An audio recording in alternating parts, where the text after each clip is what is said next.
கிளம்பும் போது ஏதாச்சும் சொல்லிட்டு போனோம்ல. ஏதாவதுன்னா? என்ன ஏதாவதுன்னா உனக்கு புரியாதா? அது ஐ லவ் யூன்னு சொல்லிட்டு போ. 5 நாள் கழிச்சு தானே நான் உன்னை பார்க்க போறேன். அதுக்கு நீ சொல்ல போற இந்த வார்த்தை எனக்கு என்ன சொல்றது, எனர்ஜி. சொல்லு டாக்டர், என்ன யோசிக்கிற? ஐ லவ் யூ அப்படின்னு சொல்லு. என்ன சுவாதி? சாரி சிவா, உனக்கு கொடுக்கணும்னு இந்த கீச்சைன் எடுத்து வச்சேன், உங்ககிட்ட கொடுக்க மறந்துட்டேன். சார் ஞாபகம் வந்துச்சு, எடுத்துட்டு ஓடி வந்துட்டேன். இது நான் உங்க காருக்கு வாங்கின கீச்சைன். இந்த சிவா, கீச்சைன் கியூட்டா இருக்குல்ல? ஆமா. பாய் சிவா, டேக் கேர். நீ ஊருக்கு போனதும் எனக்கு கால் பண்ணு.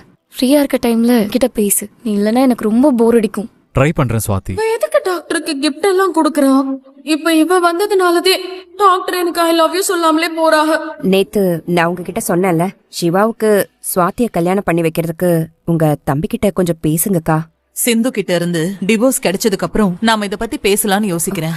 அக்கா, என்ன நீங்க அதெல்லாம் தள்ளி போடாதீங்கக்கா. எப்படியும் சிந்து சிவா கூட வாழ போறது இல்ல. நாம எப்படியும் அவளை விரட்டி அடிக்க தான் போறோம். நாம இப்பவே பேசி நிச்சயம் பண்ணிட்டோம்னா கல்யாணம் எப்ப வேணா பண்ணிக்கலாம் இல்லக்கா? அப்படி இல்லன்னா சுவாதிக்கு உங்க தம்பி வேற எங்கேயாவது மாப்பிள்ள பாத்துட்டாருன்னா நமக்கு தானக்கா கஷ்டம். கண்ணுக்கு தெரிஞ்சு ஒரு நல்ல பொண்ண நாம எதுக்குக்கா விடணும்? சிவாவுக்கு ரொம்ப பொருத்தமா இருப்பாக்கா. அப்புறம் உங்களுக்கு இன்னொரு விஷயம் தெரியுமாக்கா? இன்னைக்கு கூட காலையில அவங்க 2 பேரும் பேசிக்கிட்டு இருந்ததை பார்த்தேன். அவனுக்கும் சுவாதிய ரொம்ப பிடிச்சிருக்குன்னு தான் நினைக்கிறேன். யார்கிட்டயும் இவ்ளோ நெருக்கமா பேசி நான் பார்த்ததே இல்லக்கா.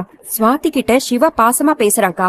அப்போ சிவாவுக்கு சுவாதிய பிடிச்சிருக்குன்னு தானக்கா அர்த்தம். நீங்க உங்க தம்பி கிட்ட கொஞ்சம் பேசுங்கக்கா. சரி, நான் பேசுறேன். நீ தம்பியையும் தேவகியையும் நான் கூப்பிட்டேன்னு வர சொல்லு. சரிங்கக்கா, இதோ இப்பவே வர சொல்றேன். என்னக்கா, ஏதோ முக்கியமான விஷயம் கூப்பிட்டீங்களா? நீ என் தம்பிங்கிறதுனால அந்த உரிமையில நான் கேக்குறேன். நீ எதுவும் என்ன தப்பா நினைச்சுக்காத. ஐயோ, நான் எப்படிக்கா உங்களை போய் தப்பா நினைப்பேன்? நீங்க தாராளமா சொல்லுங்க. சிவாவை பத்தி நீங்க 2 பேரும் என்ன நினைக்கிறீங்க? அவன் உங்க புள்ளக்கா, பத்திரம் மாத்து சொக்க தங்கம். அவன் வாழ்க்கையே சிந்து ஸ்பாயில் பண்ணிட்டான்னு நினைக்கும் போதுதான் ரொம்ப வேதனையா இருக்கு. அவன் மனசுக்கு ஒரு நல்ல வாழ்க்கை அமையுங்கா. நீங்க ஒன்னும் கவலைப்படாதீங்க. ஆமா, நீ சிவா மாதிரி ஒரு பையனுக்கு சிந்து கொஞ்சம் கூட பொருத்தம் இல்லாதவ.